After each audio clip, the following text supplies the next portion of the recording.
Durante a infância, Florian Brand sobreviveu a um incêndio acidental. Seus pais perderam suas vidas para protegê-lo, e quando viram sair vivo do meio das chamas, euforicamente diziam que era um milagre. Florian foi parar em um orfanato e cresceu ouvindo sobre o milagre. O diretor constantemente contava essa história aos doadores, e isso os fidelizavam. Eles suspiravam e sentiam-se gratos em saber da existência dos milagres. Durante as noites, Florian revivia aquele dia de novo em seu sonho, ou talvez pesadelos, pois tudo o que ele via era seus pais presos em casa e sendo engolido pelas chamas, ardendo e ardendo em um sofrimento terrível. Florian acreditava que o amor de seus pais ainda estava com ele, como uma forma de lidar com a dor da perda e com aqueles pesadelos torturantes. No orfanato, as crianças viviam de doações, e sua atitude corajosa e forte conquistou a empatia das pessoas. E depois de mais velho, ele foi escolhido pelos administradores para ser o gerente das crianças. Até que mais um incêndio aconteceu, só que dentro do orfanato. Então, teve a oportunidade de deixar o orfanato e tornou-se um investigador de incêndios, ajudando nos resgates mais arriscados. Sua determinação em enfrentar o fogo, assim como sua força, fizeram com que o sucesso dos resgates crescesse e os incidentes fizessem pouquíssimas vítimas.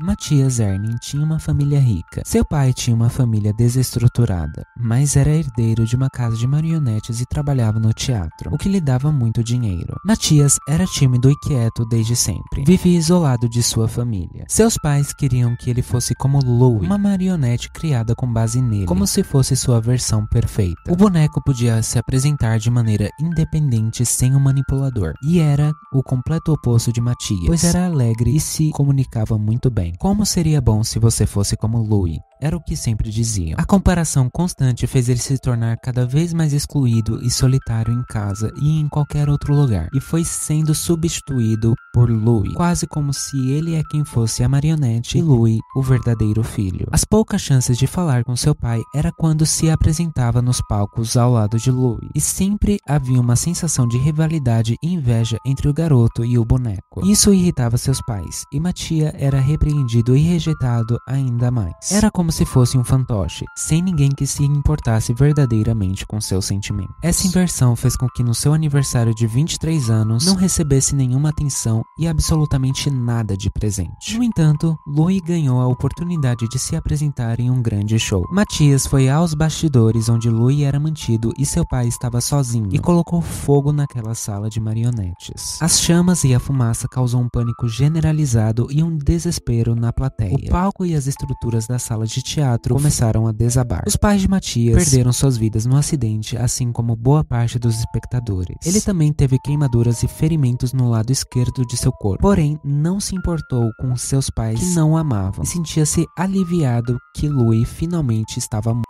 De alguma forma, Matias sobreviveu e não foi descoberto nem preso por ter causado um incêndio que tirou a vida de várias pessoas. E 3 meses se passaram até que uma caixa chegou na porta de sua casa. Ali dentro estava Louie, totalmente intacto e novinho em folha. Isso o deixou confuso, pois ele estava convicto de que o boneco havia sido queimado. Mas, de qualquer forma, ele aceitou isso como uma grande oportunidade de sentir o prazer de aquele boneco maldito de novo, e ele o jogou na lareira e viu se transformar em cinzas. 2 meses e meio depois, Matias encontra mais uma caixa, e novamente ali estava Louie, inteiro e em perfeito estado. Ele ateia fogo de novo, mas depois Louie voltava mais vezes, e era queimado, mas retornava, e de novo, em períodos cada vez mais curtos. Não importava o que Matias fizesse. Ele estava extremamente perturbado e prestes a enlouquecer, pois isso perdurou por 1 ano, até que recebeu mais um boneco em seu aniversário de 24 anos. Só que desta vez, ele percebeu algo de diferente na caixa. Nela havia um distintivo, e ao investigar, descobriu que se tratava de uma mansão notória muito distante. Sem mais nada a perder, resolveu atravessar até o outro lado do oceano para descobrir do que se tratava, levando o maldito Louie com ele.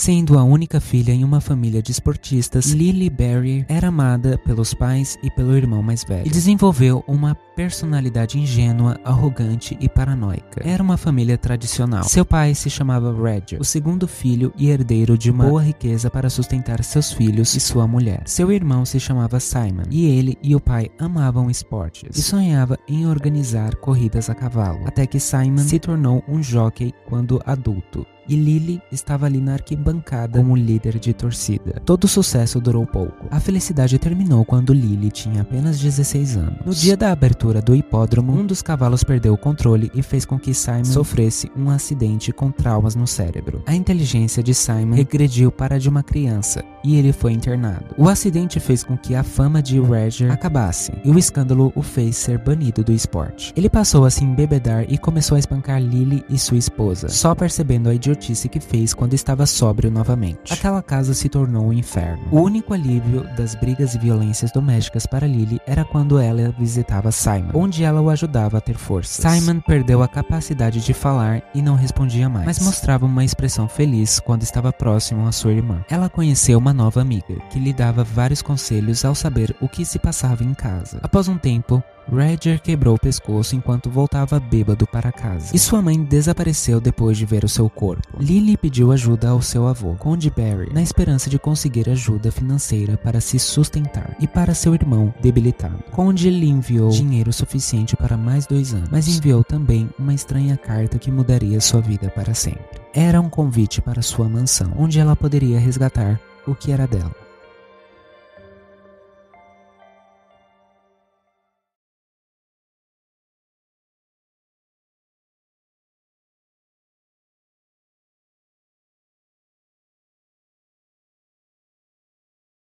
A vida nas alturas era muito emocionante para Charles Holt, um operário de construções. De dia, ele trabalhava no alto dos prédios onde podia observar o céu cheio de dirigíveis e aviões esportivos, junto de seu colega Albert Wayne, alguém que compartilhava os mesmos sonhos. Esses eram os únicos momentos que lhe davam propósito, pois morava em uma humilde casa e em sua vida era rude e solitário. Durante as noites, ele trabalhava sozinho como engenheiro. Inspirado, ele traçou o projeto de criar um novo jato que iria levá-lo para o alto, começando por um pequeno protótipo. Charles entendeu que o projeto tinha uma falha que precisava ser superada. Um minúsculo mecanismo se ergueu de suas mãos. Após flutuar de maneira instável, caiu vergonhosamente no chão. Um dia, Charles vendeu o design de um jato para uma companhia de construção e lhe pagaram um preço muito barato. No entanto, em um dia de testes, um acidente levou Albert Wayne a cair de uma altura muito grande, o que o fez perder a sua vida. Isso deixou em Charles uma cicatriz que nunca sumiria. Ele jamais conseguiria encontrar Albert Wayne novamente, sua única alma gêmea, que realmente acreditava em seus sonhos e conectava suas emoções a ele. No entanto, Charles não se recusou a assinar o contrato. A má notícia de óbito chegou, e seu coração se envergonhava e sentia culpa. As partes quebradas foram rapidamente removidas e a construção do prédio foi finalizada. Charles encontrava-se em choque, com as mãos trêmulas, até que recebe uma carta que lhe dava uma oportunidade de redenção.